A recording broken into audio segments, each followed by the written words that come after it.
जय मसीह की। चलिए आज का जो वचन जहाँ से हम आज अध्ययन करेंगे वो है लूका का सुसमाचार और 14 अध्याय और 25 से लेकर के 35 वचन। और जब बड़ी भीड़ उसके साथ जा रही थी तो उसने पीछे फिरकर उनसे कहा, यदि कोई मेरे पास आए और अपने पिता और माता और पत्नी और बच्चों और भाइयों और बहनों वरन अपने प्राण को भी अप्रिय न जाने, तो वह मेरा चेला नहीं हो सकता। और जो कोई अपना क्रूस न उठाए और मेरे पीछे न आए, वह भी मेरा चेला नहीं हो सकता। तुम में से कौन है कि गढ़ बनाना चाहता हो और पहले बैठकर खर्च न जोड़े कि पूरा करने की सामर्थ्य मेरे पास है कि नहीं? कहीं ऐसा न हो कि जब नींव डालकर तैयार न कर सके तो सब देखने वाले यह कहकर उसका उपहास करेंगे, यह मनुष्य बनाने तो लगा पर तैयार न कर सका। या कौन ऐसा राजा है कि दूसरे राजा से युद्ध करने जाता हो और पहले बैठकर विचार न कर ले कि जो 20,000 लेकर मुझ पर चढ़ा आता है, क्या मैं 10,000 लेकर उसका सामना कर सकता हूँ कि नहीं? नहीं तो उसके दूर रहते ही वह दूत को भेजकर मिलाप करना चाहेगा। इसी रीति से तुम में से जो कोई अपना सब कुछ त्याग न दे, तो वह मेरा चेला नहीं हो सकता। नमक तो अच्छा है, परंतु यदि नमक का स्वाद बिगड़ जाए तो वह किस वस्तु से नमकीन किया जाएगा? वह न तो भूमि के और न खाद के लिए काम में आता है, उसे तो लोग बाहर फेंक देते हैं। जिसके सुनने के कान हो वह सुन ले। हाँ, अब सुनिए वचन 27 में क्या लिखा है। और ये वचन 27 हमारे लिए महत्वपूर्ण वचन है। लिखा है, जो कोई अपना क्रूस ना उठाए और मेरे पीछे ना आए, वो मेरा चेला नहीं हो सकता। और फिर यीशु मसीह इन बातों का अंत एक और बात बोल के करते हैं, जिसके पास कान हो वो सुन लेना। कान नहीं है तो कोई बात नहीं, पर कान है तो अच्छे से सुन लेना। आइए हम प्रार्थना करते हैं। हमारे प्रभु, हम आपको धन्यवाद देते हैं।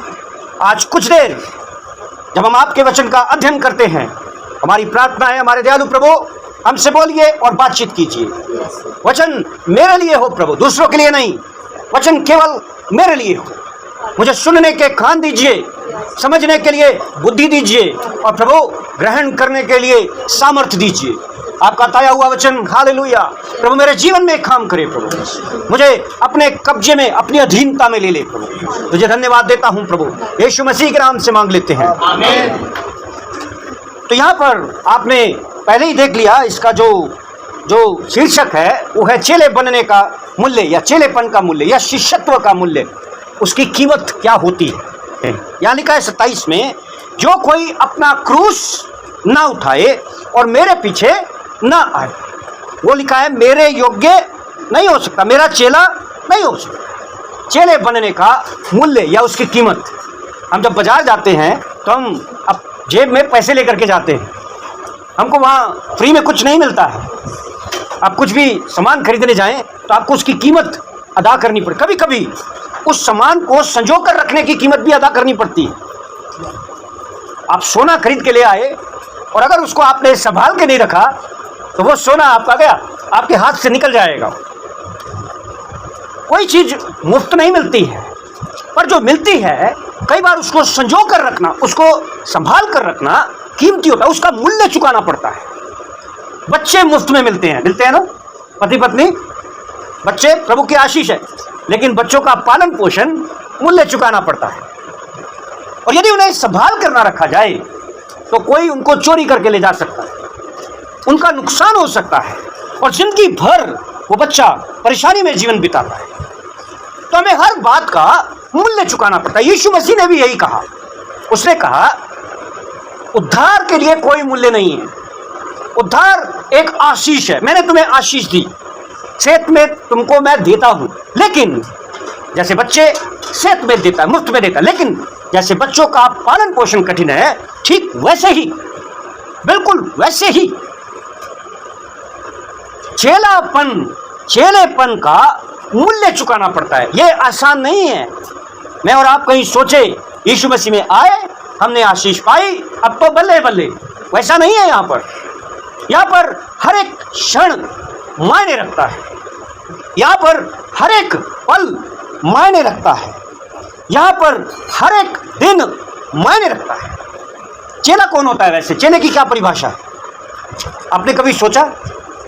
शिष्य जिसे हम कहते हैं, शिष्य की परिभाषा ये है कि वो व्यक्ति जो यीशु के पीछे हो ले, बाइबल के अनुसार यीशु के पीछे पीछे चलना, यानी उसके चिन्हों के ऊपर चलना। चिन्ह क्या होते हैं?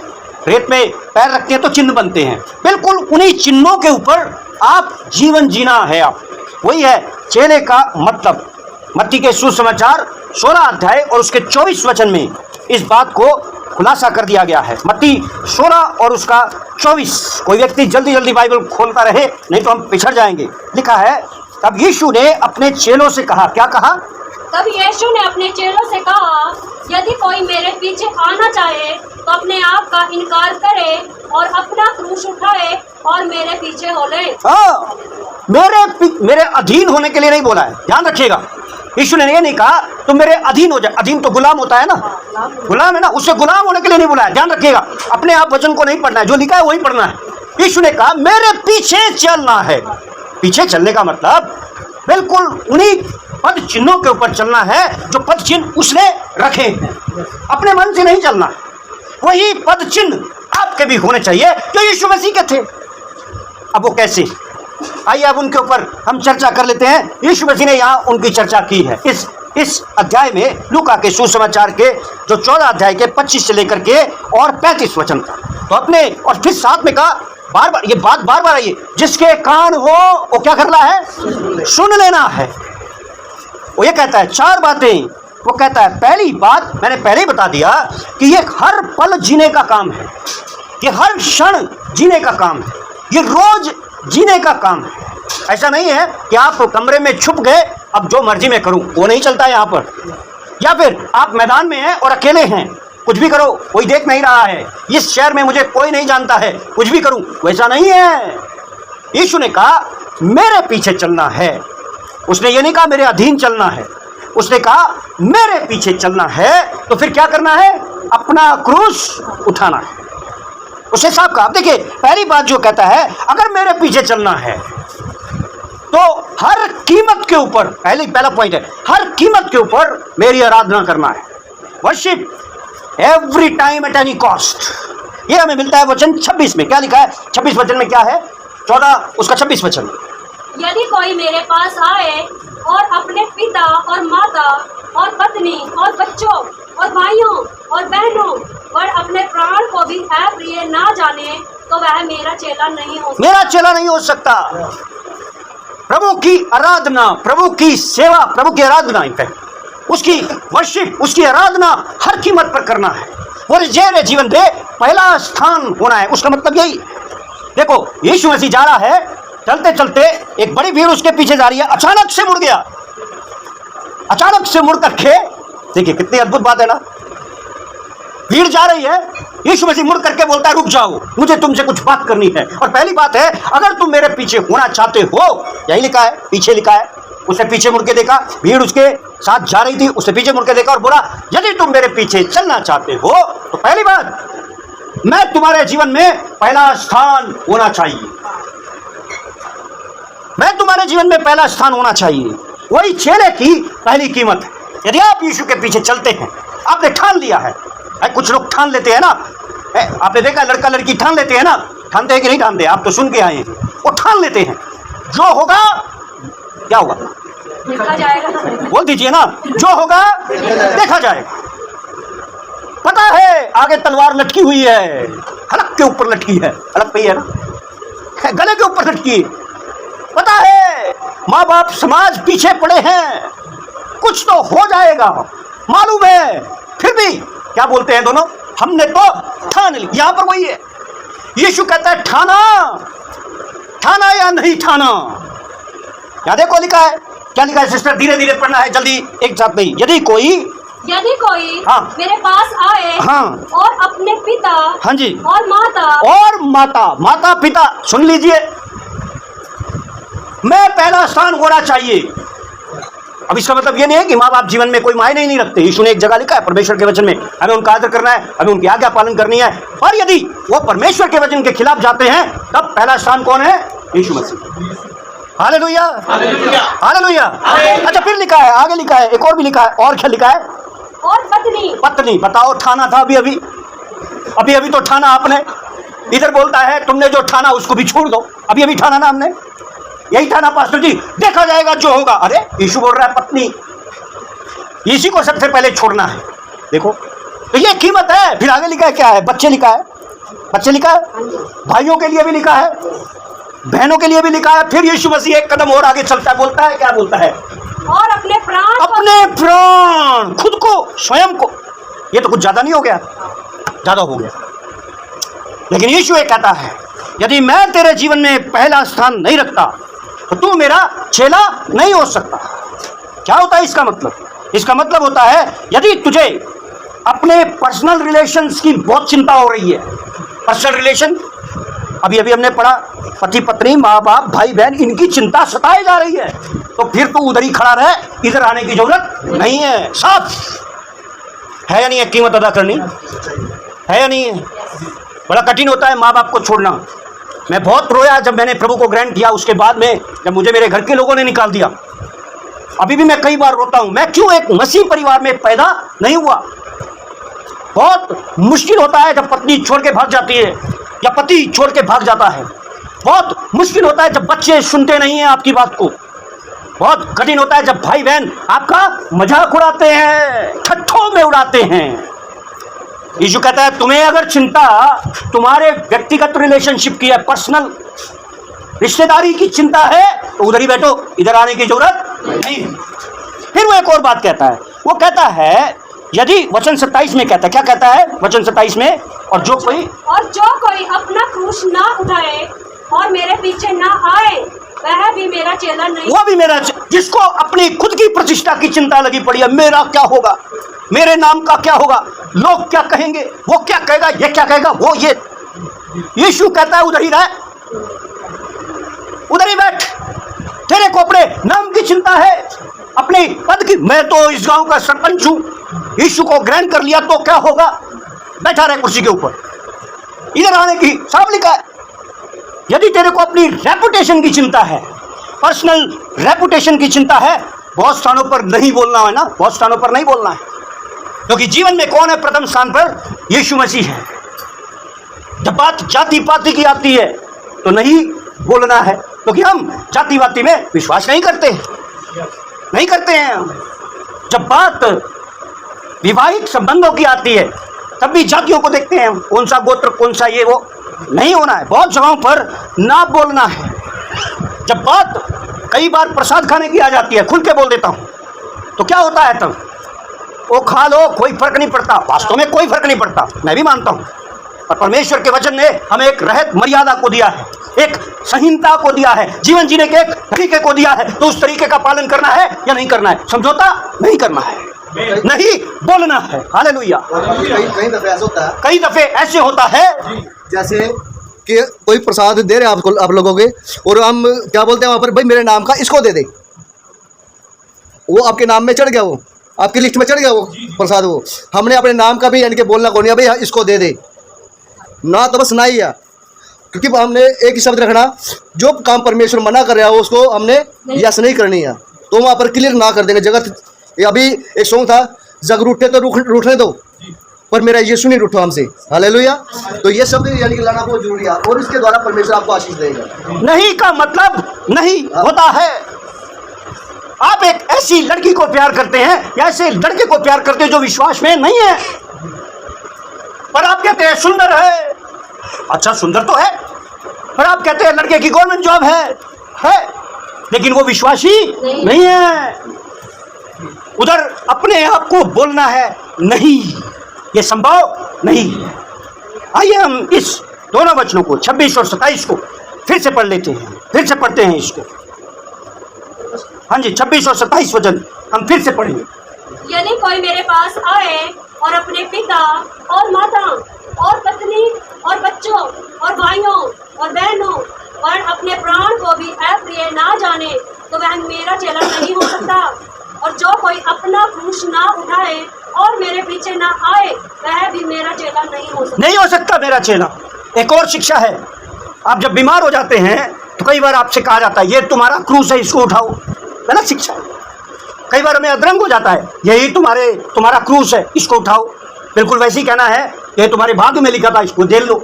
हम इस शिक्षा में विश्वास नहीं करते, क्योंकि क्रूस के साथ 3 बातें जुड़ी हुई हैं। पहली बात, क्रूस आगे की ओर बढ़ना है, यीशु ने क्रूस उठाया और गोलगत्ता की तरफ चल पड़ा। दूसरी बात, क्रूस अपने आप से उठाना है। बीमारी अपने आप से आई क्या आपको? अधरंग अपने आप से आया क्या? आपने बुलाया? आपका एक्सीडेंट अपने आप से हो गया क्या? नहीं हो गया। वो गलत है शिक्षा जो ये शिक्षा दे रही है। ये तुम्हारे लिए, अभी मैं कुछ दिन से अकेला हूँ, तो कल परसों ही मुझे किसी ने कहा ये तुम्हारा अकेलापन तुम्हारे लिए क्रूस है, इसको उठा लो। कौन अकेला रहना चाहता है? ये गलत शिक्षा है। कौन अकेला रहना चाहता है? कोई नहीं चाहता इस संसार में। परमेश्वर ने हमें अकेले रहने के लिए बनाया ही नहीं है। उसने कहा मनुष्य का अकेला रहना अच्छा नहीं है। जबरदस्ती अकेले हो रहे तो अलग बात है।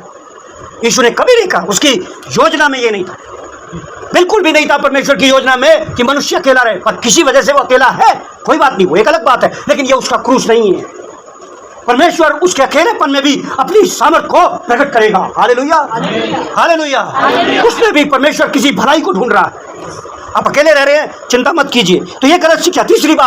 तीसरी बात जो क्रूस के साथ जुड़ी हुई है कि क्रूस पर चढ़ने के बाद और कोई योजना नहीं है। अधर्म के बाद तो योजना है, चंगा हो सकता है आदमी। अकेलेपन की भी समस्या हट सकती है, आपकी निराशा, आपकी परेशानी की समस्या भी हट सकती है। क्रूस के साथ ऐसा नहीं है। तो यह गलत शिक्षा जो है उससे मुझे और आपको बचना है। इसलिए यहाँ लिखा है, जो अपने खुद की चिंता करता है मेरे नाम का क्या होगा, जो अपने रिश्तेदारों की चिंता करता है, मेरे भाइयों का, बहनों का, पत्नी का, बच्चे का क्या होगा, उसको लिखा है 27 में, वो मेरा चेला नहीं हो सकता। पढ़ दीजिए जोर से 27 वचन, ये बार बार हम पढ़ेंगे। और जो कोई अपना क्रूस ना उठाए और मेरे पीछे ना आए वह भी मेरा चेला नहीं हो सकता। नहीं हो सकता। पहली बात यीशु ने क्रूस की बात की। अब दूसरी बात, यीशु एक निर्माण की बात करता है। पहली बात यीशु ने क्रूस की बात की। दूसरी बात, यीशु मसीह एक भवन निर्माण की बात करता है। वो कहाँ पर लिखा है? वो वचन 28 में लिखा है। तो पहली बात में हमने क्या देखा? Worship every day, every moment, at any cost. किसी भी कीमत पर परमेश्वर की आराधना करते रहना है। लेकिन दूसरी बात है work at any cost, anywhere. काम करते रहना है, सेवा करते रहना है, किसी भी कीमत पर, कहीं पर। देखिए क्या लिखा है वचन 28 में, इसको हम पढ़ते हैं, वचन 28। तुम में से कौन है जो घर बनाना चाहता हो और पहले बैठकर खर्च न जोड़े कि पूरा करने की सामर्थ मेरे पास है कि नहीं? और वचन 29, कहीं ऐसा न हो कि जब वह नींव डाले और तैयार न कर सके तो सब देखने वाले यह कहकर उसे टटकों में उड़ाने लगे, यह मनुष्य बनाने तो लगा पर तैयार न कर परंतु सका। तैयार ना कर सका। तो यीशु मसीह क्रूस से भवन की तरफ बढ़ते हैं। आपने यीशु के पीछे हो लेने के लिए अब ठान लिया है। अब अगला कदम उसकी गवाही देने का है, उसकी सेवा करने का है, उसकी महिमा लाने का है। हम में से प्रत्येक को एक मिशन दिया है। बाय द वे, कल परसों कोई बात कर रहा था, हमारा हर एक काम सेवा का काम है। यही कह रहे थे ना वो। हम कुछ भी करते हैं, सफाई करते हैं, हमारे लिए सेवा है। ईंट रखते हैं, हमारे लिए सेवा है। बाथरूम में काम करते हैं, हमारे लिए सेवा है। रसोई में काम करते हैं, हमारे लिए वो मिशन है, वो सेवा है। क्योंकि एक काम करने वाले को, एक सेवा करने वाले को बुलाया इसलिए गया है, उसको गवाही देने के लिए बुलाया गया है, उसको सेवा करने के लिए बुलाया गया है, कलीसिया के निर्माण के लिए बुलाया गया है। उसके तो कई तरीके होते हैं। किसी ने तो चाय बनानी है तो वो तो सेवा हुई, किसी ने तो बाथरूम साफ करना है तो वो तो सेवा हुई। तो ये भी एक कीमत है जो अदा करनी है। और यहीं पर हम बहुत से लोग मार खा जाते हैं। बताओ पास्टर जी को देखो, इतना पढ़ा लिखा हूँ मैं, मुझे ये काम दे दिया। हाँ जी, हाँ, बर्तन साफ करने का। बताओ नहीं मिला था इनको, वो बैठी है, उसको क्यों बिठा के रखा है? कई बार लड़कों की ड्यूटी लग जाती है रोटी बनाने में, बेलने में, बांगी सीधी बनती है, मैंने देखा है कुड़कुड़ाती हूँ। प्रभु यीशु मसीह ने यहाँ कहा जब तक वो नींव डालता है वो अपनी पूरी तैयारी करता है। आप एक भवन का निर्माण करते हैं, आप पूरी तैयारी के साथ करते हैं। आप सेवा करते हैं, आप पूरी तैयारी के साथ करते हैं। आप चेला हैं, चेले को पूरी तैयारी के साथ यीशु के पीछे चलना है। अधपचत्ता नहीं, अधपचत्ता बोलते हैं ना, आधा आधा नहीं चलना है। चलिए हम इस वचन को फिर से पढ़ते हैं ताकि हमारे मनों में बैठ जाए। 28, 29, 30 और 31 तक, सिर्फ 30 तक। हालेलुया। तुम में से कौन है जो घर बनाना चाहता हो और पहले बैठकर खर्च न जोड़े कि पूरा करने की सामर्थ मेरे पास है कि नहीं? कहीं ऐसा ना हो कि जब वह नींव डालने लगे डाल ले पर तैयार ना कर सके तो सब देखने वाले यह कहकर उसे चट्टों में उड़ाने लगे, यह मनुष्य बनाने तो लगा पर क्या ना कर सका। हाँ, इसका मतलब है आप जिस भी काम को कर रहे हैं पूरी तैयारी के साथ करना है, आधे मन से नहीं करना है, पूरे मन से करना है। आप सफाई कर रहे हैं तो चमक आ जानी चाहिए, आप कपड़े धो रहे हैं तो कपड़े में चमक आ जानी चाहिए।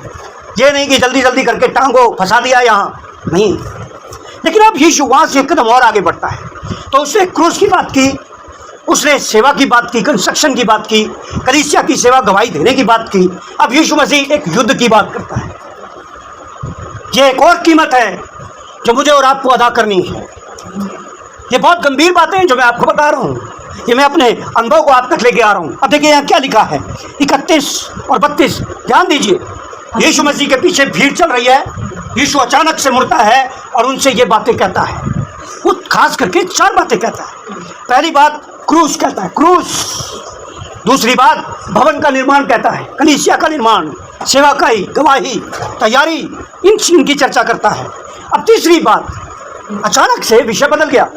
अब वो तीसरी बात क्या कह रहा है, या कौन ऐसा राजा है जो दूसरे राजा से युद्ध करने जाता हो और पहले बैठकर विचार न कर ले कि जो 20,000 लेकर मुझ पर चढ़ा आता है, क्या मैं 10,000 लेकर उसका सामना कर सकता हूँ या नहीं। हाँ, और फिर यीशु मसीह कहता है कान है ना तो सुन लेना, एक युद्ध चल रहा है और तुम उस युद्ध में हो।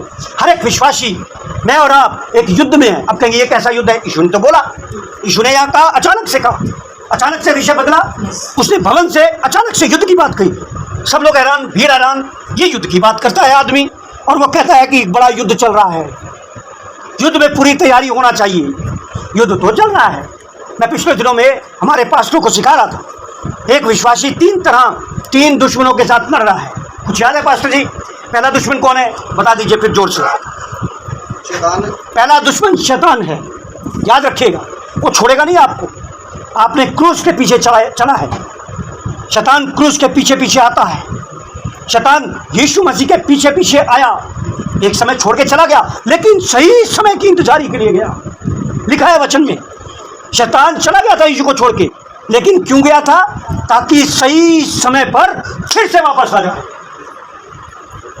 तो हो सकता है कुछ समय के लिए शैतान आपको छोड़ के चला जाए, सब कुछ अच्छा हो जाए, मजा ही मजा हो जाए, लेकिन जैसे ही उसका समय आ गया आपके पीछे भूलेगा। और फिर लिखा है वो फाड़ खाने वाले शेर के समान है। तो पहला जो दुश्मन है हमारा, वो लिखा क्या है, शैतान है। बहुत सी वचन है, मैं आपको नहीं दे रहा यहाँ। और दूसरा जो है वो संसार है या नहीं है? लिखा है, यहाँ देखिए साफ साफ लिखा है, पहला यूहन्ना 2:16। संसार में से क्या क्या निकल के आता है आपके सामने, इन सब की आगे सब स्टेप दिए गए हैं, है ना। पहला यूहन्ना 2:16 लिखा है, संसार में आप कैसे फंस सकते हैं। देखिए अभी बता देते हैं हम आपको, मिल गया 2:16। हालेलुया।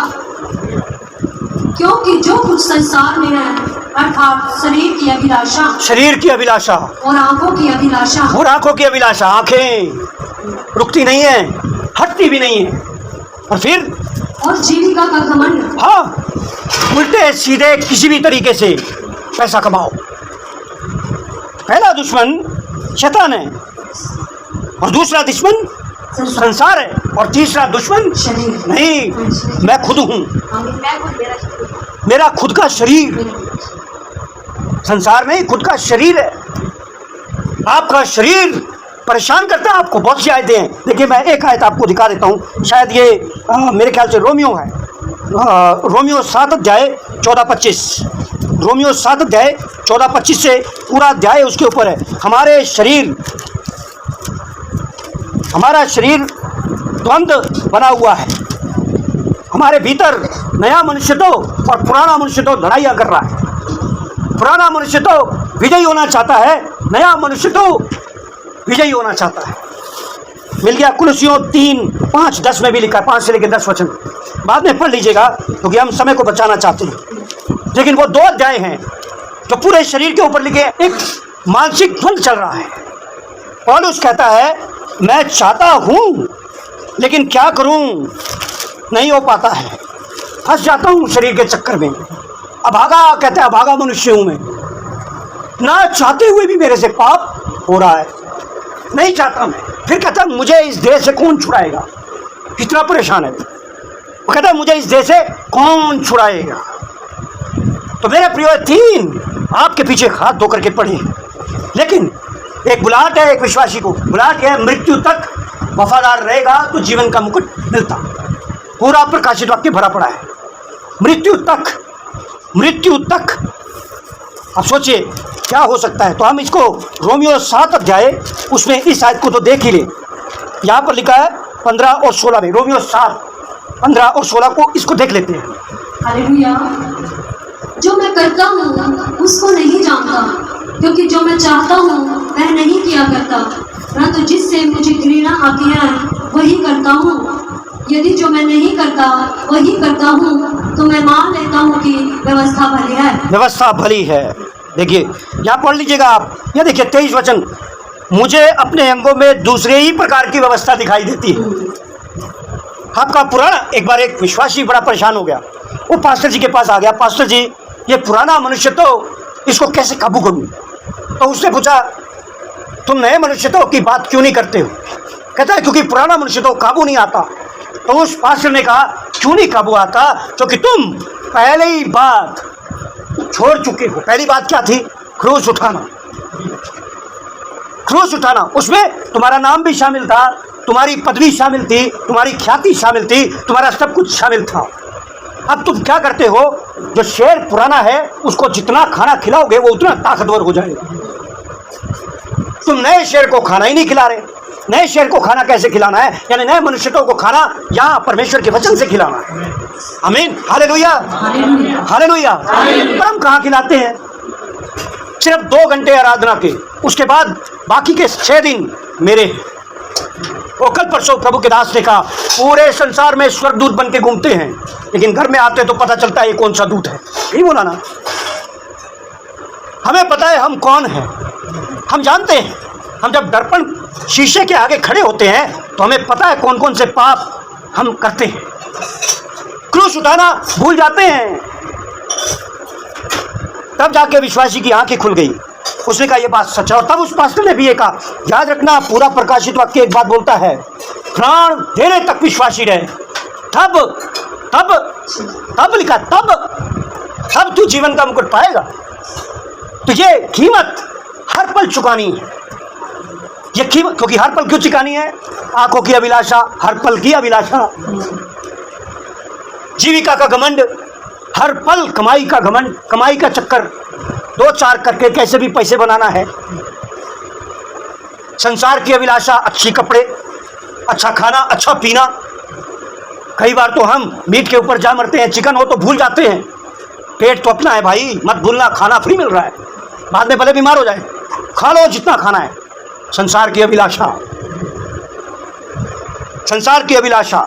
यीशु ने कहा क्रूस उठाना है, यीशु ने कहा सेवा करनी है, यीशु ने कहा वफादार रहना है।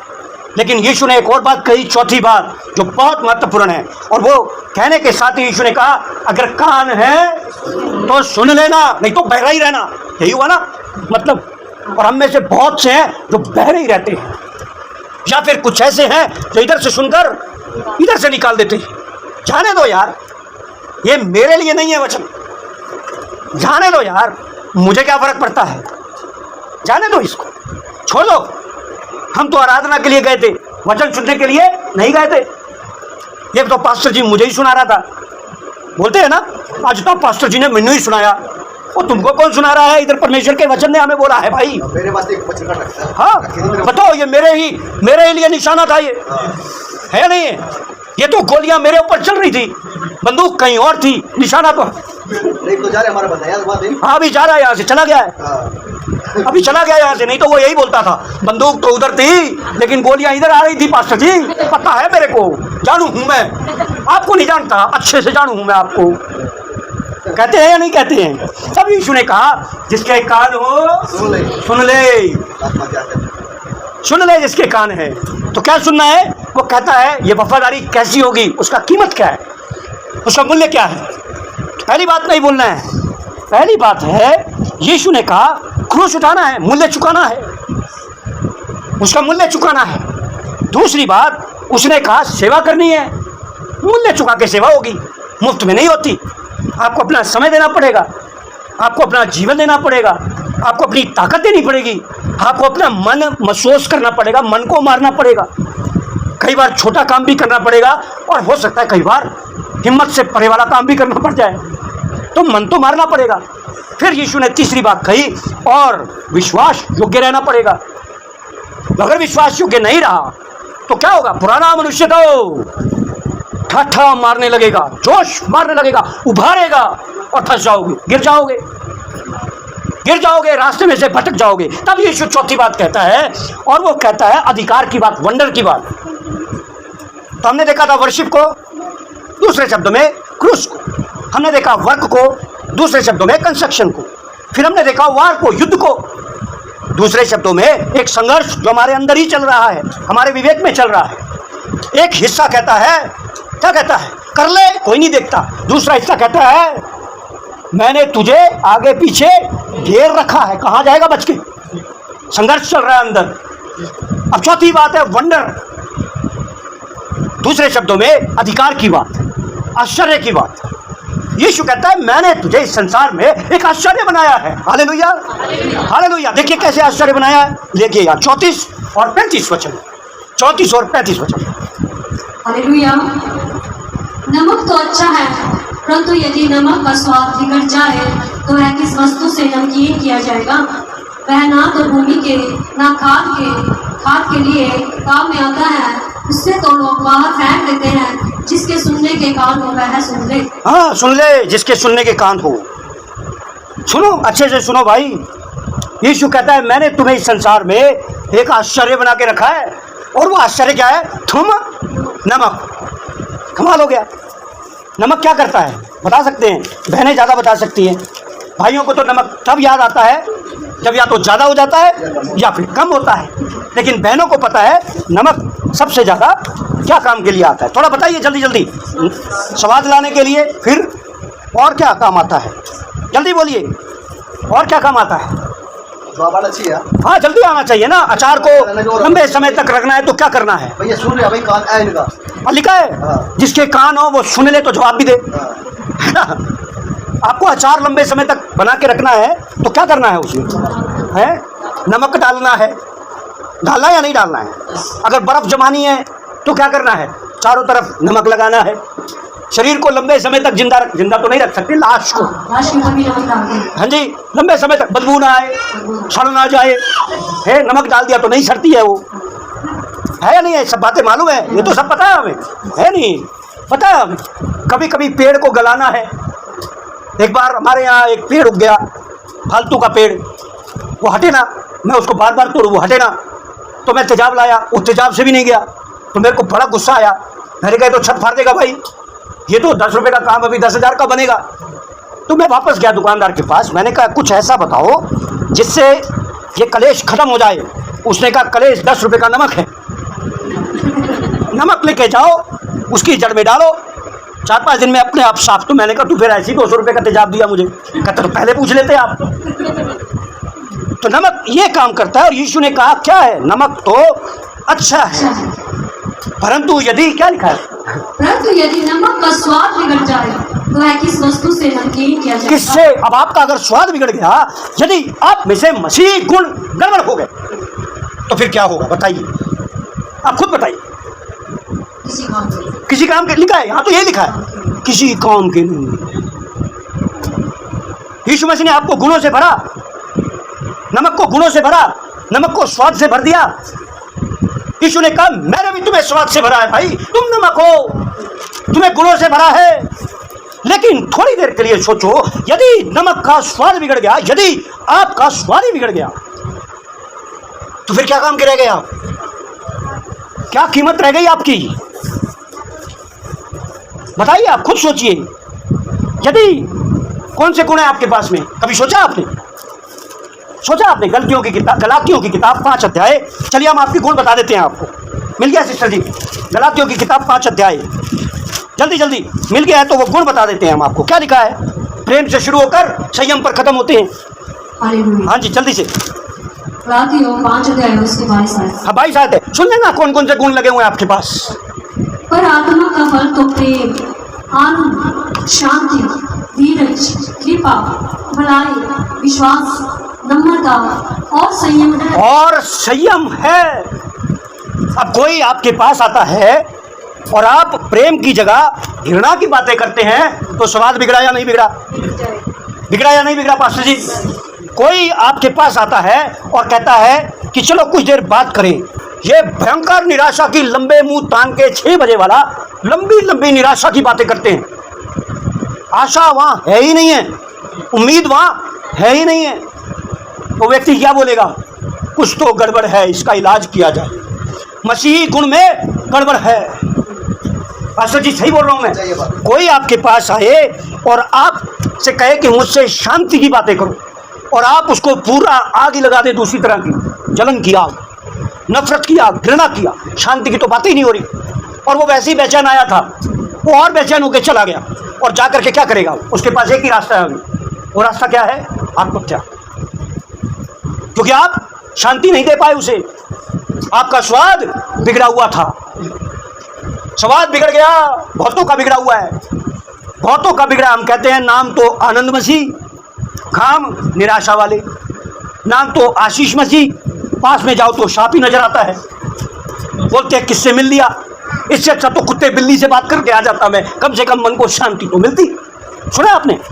मैंने सुना है, मैंने सुना है, पास्टर जी ने भी सुना है। परसों ही मुझे किसी ने कहा, बल्कि मुझे व्हाट्सएप पे लिखते भेजा, पास्टर जी आपके मुंह से आशा की बातें निकले, लिखा हुआ है, निराशा की बात बिल्कुल ना निकले, क्योंकि आप कौन है? नमक है। Hallelujah, hallelujah, hallelujah. कोई आपके पास आए और वो बड़ा उतावला हो, उसके घर में परेशानी हो, निराशा हो, और आप उसको धैर्य ना दे पाएं, वो क्या कहेगा? कुछ गड़बड़ है। कोई आपके पास आए और आप उससे भलाई की बात ही ना कर पाएं, बल्कि उसी को लूट ले, भला तो दूर करना था। आप मसीही गुण खो चुके नहीं है आपके पास, तो यीशु को कहना पड़ा।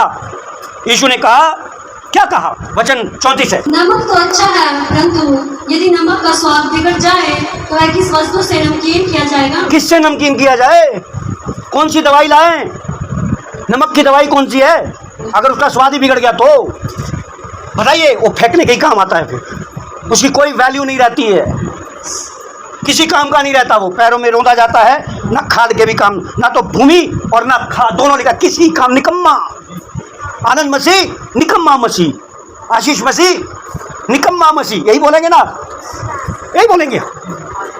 कुछ नहीं है इसके पास में। ये ठंडन गोपाल है, कंगाल है, आशीष है नहीं है, उम्मीद है नहीं है, धैर्य है नहीं है, संयम है नहीं है, कुछ नहीं है इसके पास।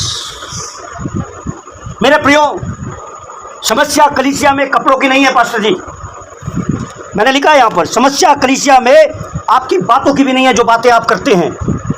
समस्या कलीसिया में स्वाद बिगड़ने की है। बहुत से मसीहों का स्वाद बिगड़ गया। यीशु ने 4 बातें कही। उसने कहा, पहली बात अपना क्रूस उठाना है।